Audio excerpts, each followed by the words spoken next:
Phone कर दो। प्रधानमंत्री के लॉन्गेस्ट टेन्योर को लेकर कांग्रेस सवाल उठा रही है कि एक अलग कैटेगरी जो है वो इन्वेंट कर रही है बीजेपी। देखिए, ये बहुत अजीब बात है कि एक महाझूठ कल से फैलाया जा रहा है। भारत के प्रथम प्रधानमंत्री स्वर्गीय पंडित जवाहरलाल नेहरू जी 16 साल 9 महीने तक भारत के प्रधानमंत्री रहे। अब मोदी जी 12 साल प्रधानमंत्री रह के कह रहे हैं हम ही सबसे ज़्यादा लंबे समय तक प्रधानमंत्री रह गए। तो अब इसमें मतलब झूठ भी ऐसे बोलो जिसमें पकड़े ना जाओ, ये तो खुलेआम झूठ है, सफेद झूठ है। कहाँ आप सबसे ज़्यादा लंबे समय तक भारत के प्रधानमंत्री हो गए भाई? ये कहाँ से आपने एक नया झूठ निकाल दिया देश भर में, और गोदी मीडिया सारे लोग चला रहे हैं उसको, अंधभक्त चला रहे हैं। तो ये तो ठीक नहीं है। दूसरी बात, 12 साल की आपकी उपलब्धि क्या है? काला धन लाने के लिए आपने कहा था, काला धन 3 गुना हो गया। नौजवानों को रोजगार देने की बात कही थी, 2 करोड़ हर साल, 24 करोड़ नौकरी तो नहीं मिली। 93 पेपर लीक जरूर मिला, जिसमें 2 बार नीट का पेपर लीक हुआ। पीसीएसजे से लेके, लेखपाल से लेके सिपाही तक के पेपर लीक हुए भारतीय जनता पार्टी शासित राज्यों में। तो आपने पेपर लीक करके करोड़ों नौजवानों की जिंदगी जरूर बर्बाद की। फिर आपने कहा था 15 अगस्त 2022 तक सबको पक्का मकान मिल जाएगा, आपने बुलडोजर दिया बदले में। आप काशी चले जाइए, अयोध्या चले जाइए, पूरे देश में। और मैं जिम्मेदारी से कह रहा हूँ, 2 4 10 मुसलमानों के घर तोड़ते हैं, उसके बाद 90% हिंदुओं के घर तोड़ते हैं। यहीं दिल्ली में देख लीजिए, पूरा का पूरा मद्रासी कैंप उड़ा दिया, मंदिर वहाँ पे थे तोड़ दिया। कौन थे वो? सब हिंदू थे। आप जाके शालीमार बाग में देखिए, या ओजोन के नाम पे लाखों घर उजाड़ने जा रहे हैं, ये सब कौन है? हिंदू हैं। हमारे यूपी बिहार के पूर्वांचल गरीब लोग जो संघर्ष करके अपना जीवन चला रहे हैं, उनका मकान तोड़ रहे हैं।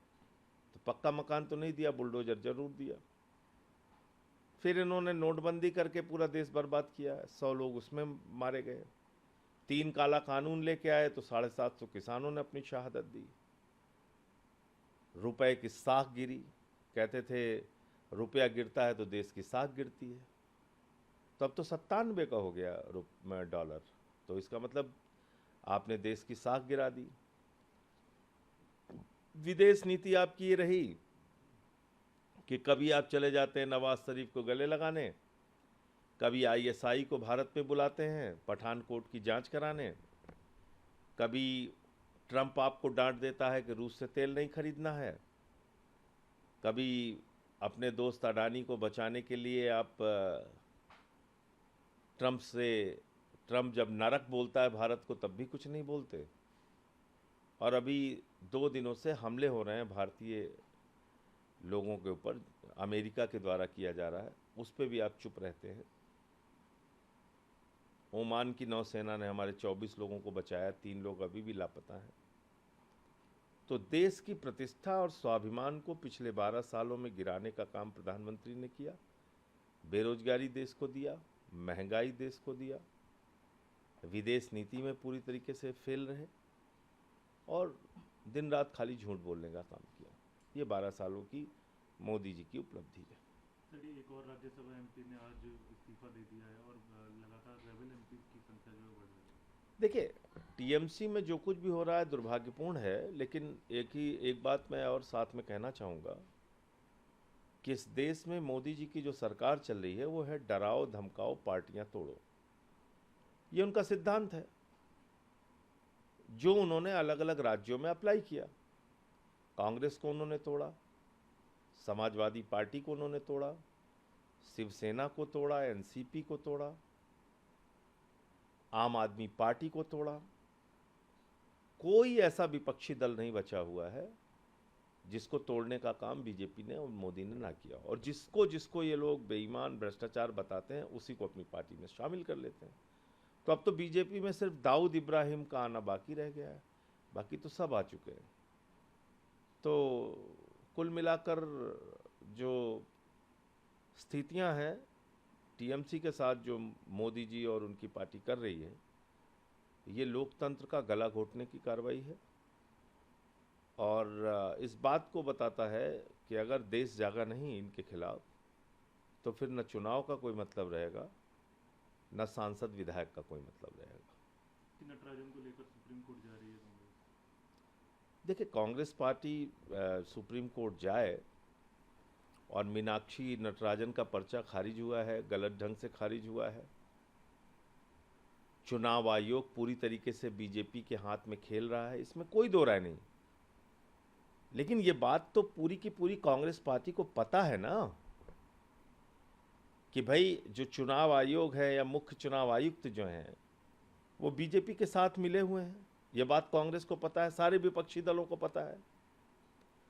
तो आपने सपोर्टिंग कैंडिडेट का पर्चा क्यों नहीं भरवाया? ऐसे समय में जब एक एक सांसद इंपॉर्टेंट हैं, राज्यसभा हो लोकसभा हो, ऐसे समय में मीनाक्षी नटराजन जी के लिए आपने कोई सपोर्टिंग कैंडिडेट का पर्चा क्यों नहीं भरवाया? आराम से जीत गई बीजेपी वहां पे। तो ये कई प्रकार के सवाल खड़े करते हैं ये पूरी घटना। सर वेसल पे अटैक हुआ है जिसमें 3 मिसिंग। मैं उसी का जिक्र कर रहा था कि ओमान में जो वेसल पे अटैक हुआ है उसमें 3 भारतीय अभी भी लापता हैं। भारत के प्रधानमंत्री को अपना प्रतिरोध दर्ज कराना चाहिए। वो हर एक चीज़ में चुप रहते हैं। कभी उनको ट्रंप कहता है हम तुम्हारा कैरियर बर्बाद कर देंगे, कभी भारतीयों को बेड़ी बांध के हिंदुस्तान भेजता है, कभी कहता है भारत नरक है और कभी हमारे लोगों पे हमले करता है अमेरिका। तो प्रधानमंत्री को इस पे अपना विरोध दर्ज कराना चाहिए, विदेश मंत्रालय को अपना विरोध दर्ज कराना चाहिए। सर गवर्नमेंट प्रोटेस्ट जो है वो हो रहा है इस समय, जिसमें अभी तक 11 से ज़्यादा लोगों की मौत हो चुकी है। देखिए, एक बड़ा अच्छा मौका था आपके सामने जब आप ऑपरेशन सिंदूर चला रहे थे। भारत सरकार ये कहती है कि भाई कश्मीर के आसपास उन्होंने पीओके में आतंकी ठिकाने बना रखे हैं। आप कहते हैं पीओके हमारा है, हम सब कहते हैं पीओके हमारा है। तो उस पर कब्जा क्यों नहीं किया आपने जब भारतीय सेना बहादुरी से लड़ रही थी? तो आपको ट्रंप ने डांटा, आपने तुरंत जो है वो ऑपरेशन सिंदूर में सीज फायर कर दिया। तो ये ठीक बात नहीं है और मुझे लगता है पीओके की गतिविधियों पर भारत सरकार को नज़र रखनी चाहिए। जो कुछ भी वहाँ घटित हो रहा है उसके हिसाब से फैसले लेना चाहिए।